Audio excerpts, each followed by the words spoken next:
Hello everyone. Today we are looking at protected attributes in Python. These are nothing more than conventions in Python. So here you can see I have a class called dog and I have an attribute called age, another attribute called name. But the last one is a bit weird. It's called underscore species. So this underscore basically represents a protected attribute. Python does not force any rules around it. Instead, it relies on conventions. So here, this species attribute or property should not be accessed directly by anything. So for example, here you can see I'm creating the dog class. I am passing the dog name, the age, and the type of dog, the species. And the species attribute is protected by convention. So here, what I'm doing is if I run this code over here and run this code over here, you can see that I get the output Max is the name of the dog, age is 2, and the species is fox. But what I am doing here, you might say is illegal. We shouldn't access these attributes because they are protected attributes and we should not access them like this. Now, Python language doesn't actually stop you from chaining these attributes as well. So when you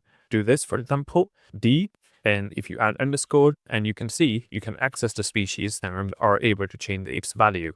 But we should not do this and we should not do this because protected attributes should only be used internally by the class. So whoever's written the class dog, they can use this attribute, but we shouldn't access it. So in this example, we don't want people to access the species of this dog. So that's why it has a protected attribute and there is no public access for this attribute in the class. So you can see it's nowhere to be found. But yet Python still allows access to these attributes and it relies on developers following the convention rather than strict rules built into Python around protected attributes, which you may find are different in other programming languages. So in summary, protected attributes have an underscore name. So as you can see here, I have underscore species. Protected attributes should be internal use. You should not touch them. But you can see here, Python does let you change and read the values, but you should not do this. So overall, Python does this by convention and there is no enforcement. So you can do things like this, but you shouldn't with protected attributes because they are for internal use and you should not touch them. And they all should start with underscore name, which in this case, underscore species does. And that shows you in Python by convention that this is a protected attribute. In this video, I'm going to show you a very important concept of Python, private attributes, or you might have heard of private properties in other programming languages. But remember, Python uses the convention of referring to them as private attributes. So previously, we've talked about protected attributes that basically have underscore species here as the name of the attribute. Notice that there is one underscore here, but with private attributes, you use two underscores. So here,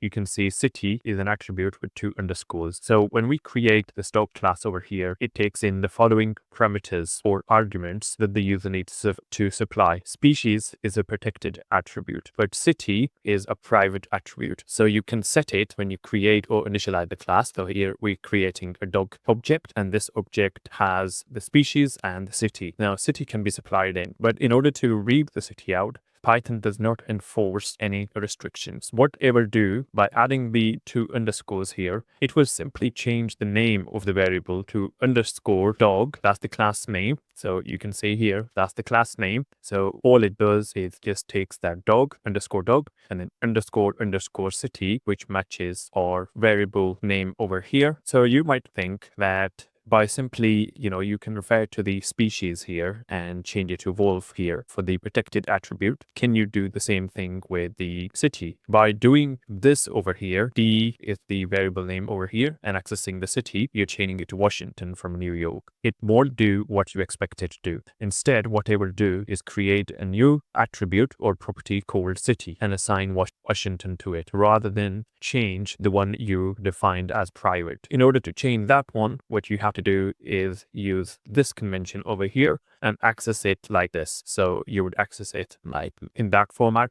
rather than in this format where you defined it. So if I run this code here, you can see the first time we print this, the dog city is New York, then we change it to Washington, but using the incorrect syntax of city underscore underscore city. And then we do a print again, and you can see it's still New York. But what it's done in the dictionary object is created another attribute called underscore underscore city and assigned it Washington. And the existing one is actually underscore dog underscore underscore city, and that's still set as New York. So all Python does is when you use a private attribute, it basically just changes the name to to underscore dog, which is the class name over here, and then uses the rest of the name to match your attribute. So you just need to remember this is not a true attribute or private property as you would expect in Python, like it does in other programming languages, because you can still access it in this format. All Python does is basically rewrites the attribute underscore city as class name and then the name of your attribute. And Python uses this mainly for collision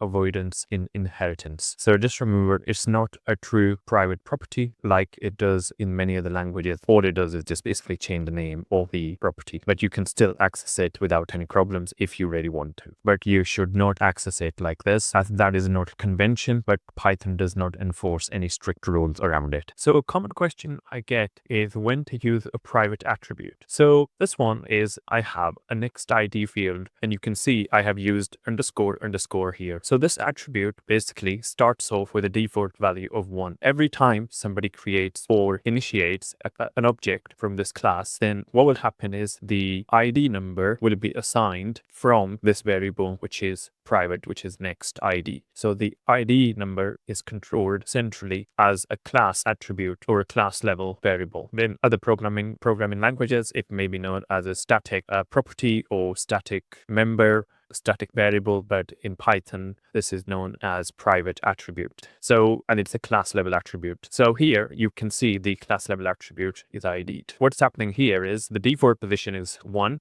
Then we assign whenever somebody creates, for example, a dog here, then this dog will get an ID. Notice here it's self underscore ID. So this one is now an object level or instance level variable. So this variable is instance level, while this one is class level. So we're getting the next ID, which initially will be 1, and then every time somebody creates that dog out of this class, then it will increase by 1. So this ID over here will go to 2, 3, and so on. So we don't want people to touch this ID. So this is the instance where you want to set it as private. Now in Python, nothing is enforced, so people can still access this ID if they really want to, as you can see in this example. So here what's happening is when we create the dog Max, then we print out the ID for the dog Max, which is this attribute over here, and then we can also print the class level 1, and class level 1 jumps to 2. So it assigns the ID 1, then it increases the class level variable over here to 2. So that's why we see the output 2 here for this statement that is printed here. While for this statement over here, we get the value of 1. Now, if we run this again, and you can see the value now changes to 2, and this changes to 3. So essentially, we don't want people to access this one. This is a perfect situation where you could set the ID number to be a private variable. We don't want people to access it, so we try and hide it or mangle it to discourage people from accessing it. But remember, Python does not enforce any of those rules.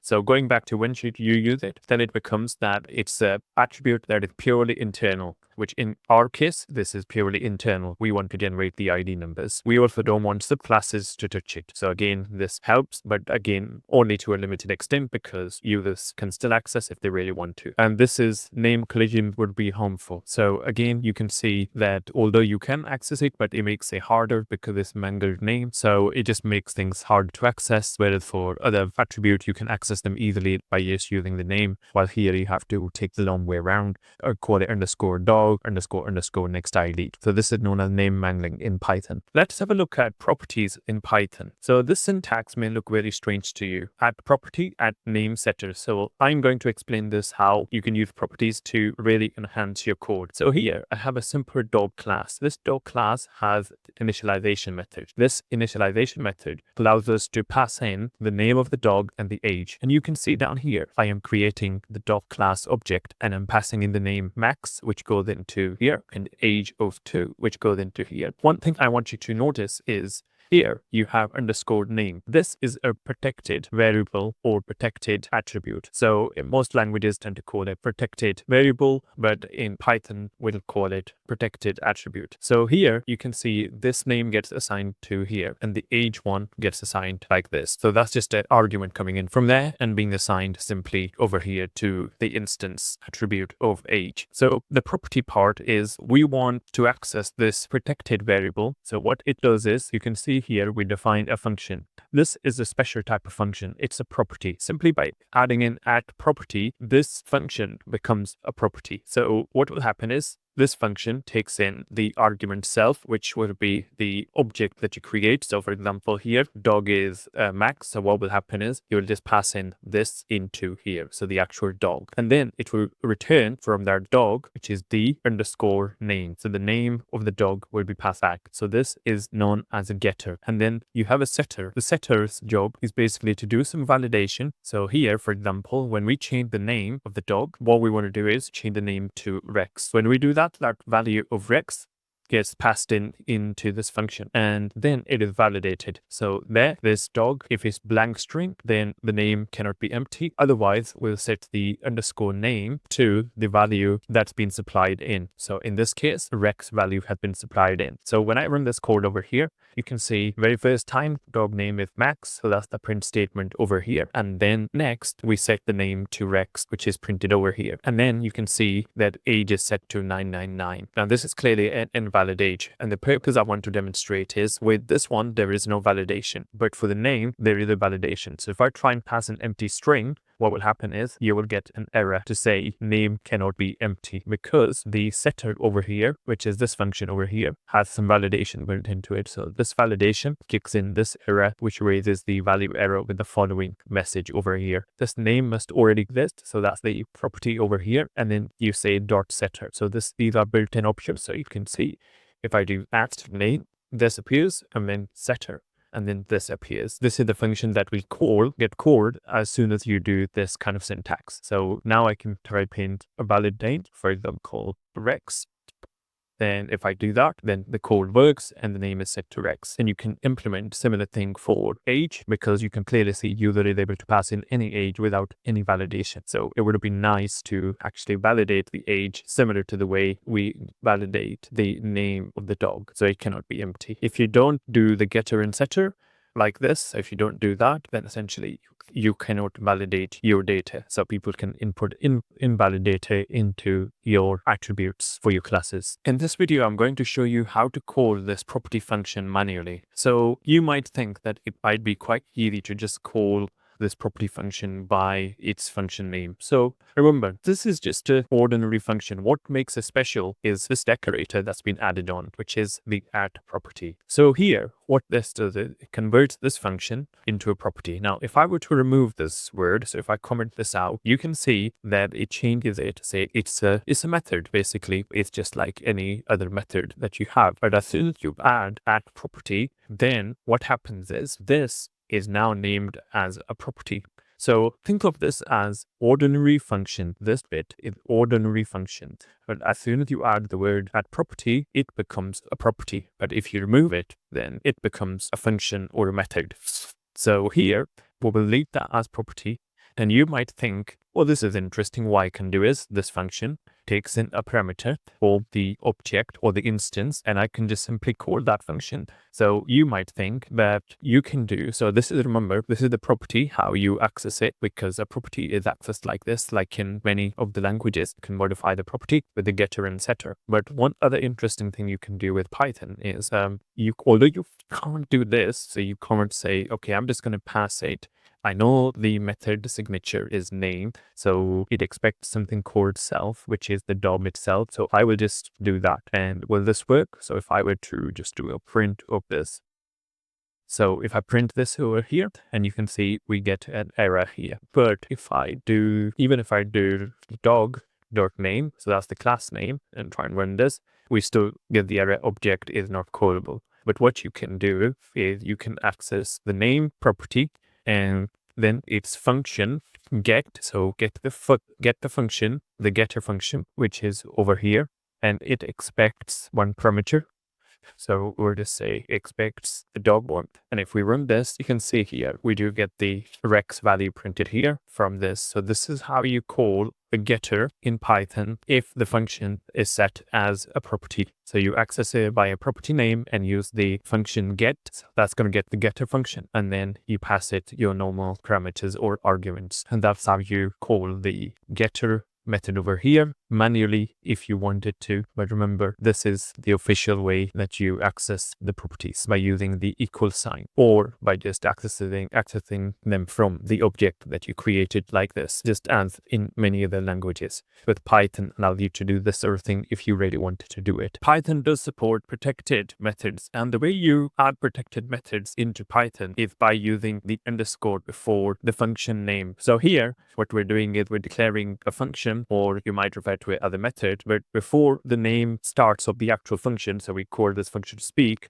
we just need to add underscore, and that signifies that it's a protected method in Python. Remember, Python does this only for the purpose of showing that this is a protected method. So it's by convention. It doesn't really enforce this rule. So the protected method can be accessed if you really wanted to, and there would be no issues with that. So for example, I can call the speak method out here. So if I create the dog class and I have a dog Max and age of 2, then you can see here that I can call the speak method, and this would give me the output of hello. So there would be no issues with that. You just have to use the underscore. In same fashion, Python does support private methods too. So with private methods, what you have to do is you have to use 2 underscores. And what Python does here is it actually mangles the name. So it's harder to get to basically this sleep method. Whereas for the speak method, you saw here that we could get to it quite easily by just using the object variable here and then calling underscore speak, and this would work. But with the sleep method, it's 2 underscores, and that does name mangling. And what we mean by name mangling is it just makes it a bit harder. It changes the name slightly. So here you can see the name sleep still there with the 2 underscores, but in front of it, it adds a fix of underscore and the class name. That's all name mangling does. It just confuses the, IntelliSense. So here, for example, the IntelliSense actually doesn't show this. So if I were to type in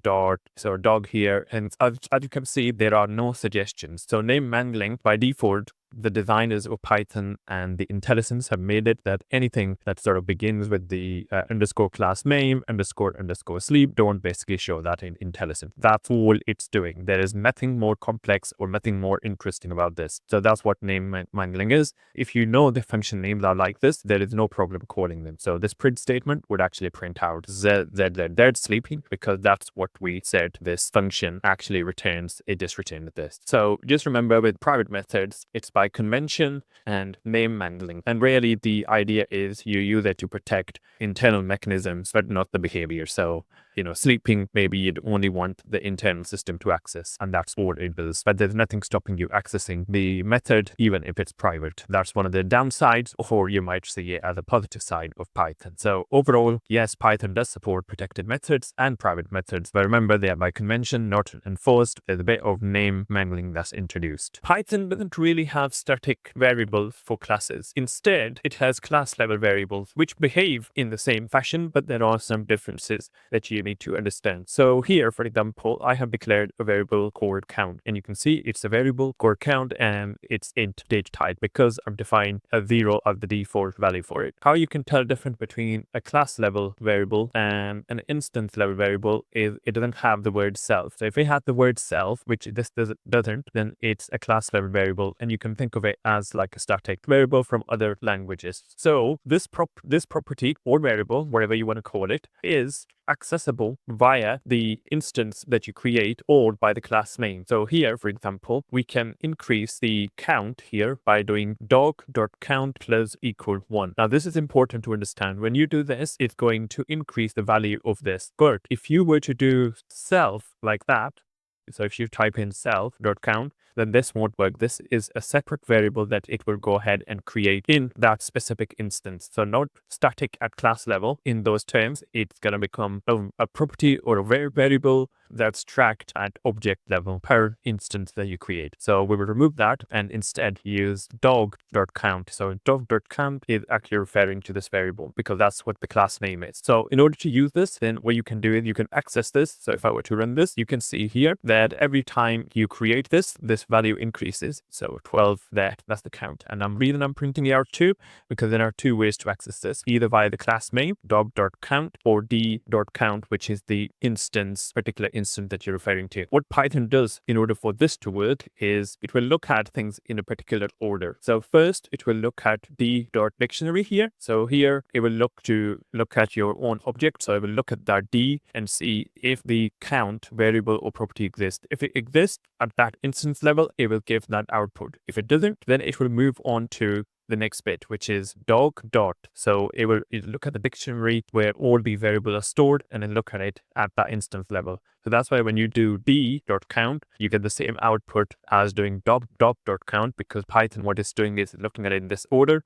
It's going to check the d instance if it has this variable. If this has that variable, then it will print it. Otherwise, it will go and use the dog one. So in this instance, basically, these two are referring to the same variable, which is the static variable for class level variable that you have defined here. So yeah, just remember, it doesn't really have the same concept as other programming languages, but you can get away with, like, this is a very common thing where you need to count the number of objects created, and then this can track it over multiple objects. So every time you run this, it keeps increasing that number rather than starting from scratch. So just remember to declare them at the top of the class without the self keyword, and then you can access them using these 2 methods that are available. If you are struggling with static methods in Python, then this video is for you. So here, as you can see, I have declared a dog class over here. This dog class has a static method. This method is essentially a function. So this function is starting with the word def. As with any function in Python, you start it off with def and then the function or method name. Now you can call it function or method, whichever you prefer, but usually for classes, the term is method. So we will now use the term method. So this method returns the following phrase, which is dogs are mammals. So this is pretty much a self-contained text. It doesn't refer to any variable such as the count variable or any of the instance attributes within your class. This is purely returning a simple string. So to execute this, what you can do is you can just do a print statement and do dog, that's the class name, dog.info. Notice here the 2 parentheses to execute the function. If you don't include those, then you will actually get the address of the function or method rather than executing the method. So you have to do this.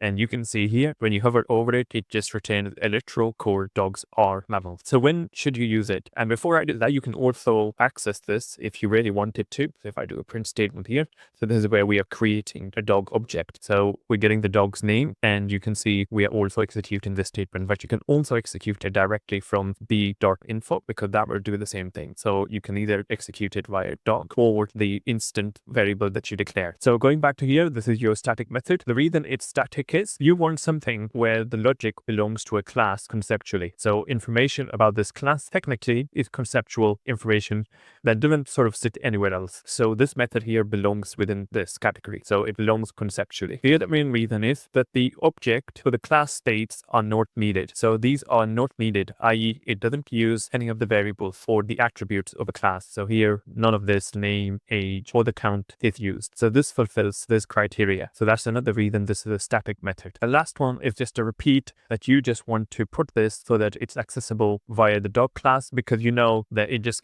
gives information about the dogs, but not something very specific like the variables within the class itself. So just remember, if the logic belongs conceptually to the class, then use static method. It doesn't use any of the states of the class, so it doesn't use any attributes or variables. So none of this is used, and you just want to namespaces, i.e. basically refer to this method here by calling the dog.info rather than randomly placing it in your code. So it's now nicely grouped together. So just remember these 3 reasons of why you need a static method. Let's have a look at class methods. Class methods are really important to understand alongside static methods and alongside instance methods. So with class method, the main critical purpose is when you need to access data belonging to the class. So here you can see that I am accessing class.count. This count variable over here needs to be accessed by this, and we need to retain that. So if you are accessing any attributes or variables that belong to the class, then you should use the class method. If you are just using static data, so it's just purely utility information, you are not accessing any of the variables in the class, then you can use the static method. Otherwise, use the class method.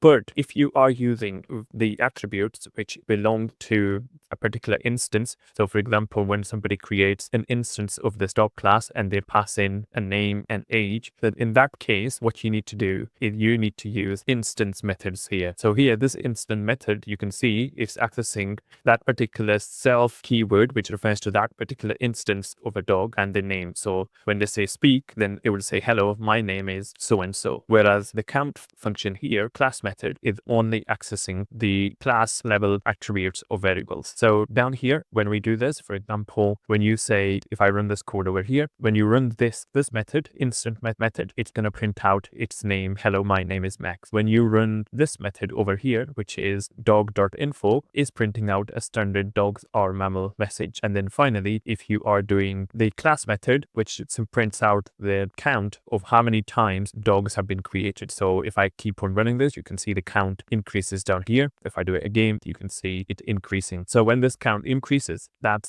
count is being tracked at class level. So hence you need a class method, and then you get the output like this, and you access it from the class name itself, although you can access it like this as well if you wanted. So all of these could be accessed like that, and this would still work. So just remember, when you need instance data, you want to use an instant method, which is, for example, this one, speak method, which accesses the name of the dog to say, hello, my name is so-and-so. When you need class data or inheritance, then you need to use the class method as shown here. You can see this class method accesses the count, which is up here. And if you just want utility function that doesn't access class data or the instance data, then you want a static method. So in this instance, this is just printing out a static string or literal string. So dogs are mammals. It doesn't access any of these variables. Then you need to use a static method like this. So just remember these points as to when to use each one.